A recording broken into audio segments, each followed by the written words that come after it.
వారు మమ్మల్ని పంపలేదు. అది కూడా విజువల్స్ అన్నీ కూడా బయటకు వచ్చేసాయి.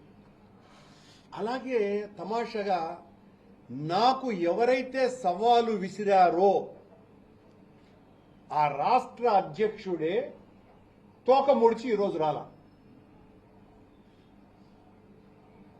నా ఛాలెంజ్ని స్వీకరించాల్సినటువంటి బాధ్యత నిజానికి ఆయన మీద ఉన్నది.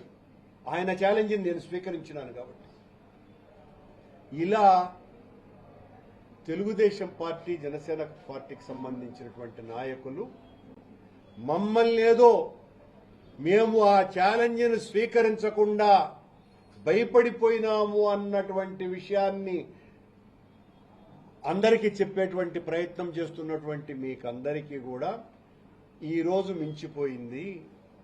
రేపైనా, ఎల్లుండైనా, మరెప్పుడైనా మీరు ఎప్పుడు చెప్పినా మీ పోలీసు వాళ్లతో నన్ను, మా నాయకులు కనీసం 5 మందిని మాత్రమే మిమ్మల్ని అనుమతిస్తే మేము ఇప్పటికీ కూడా సిద్ధంగా ఉన్నాము.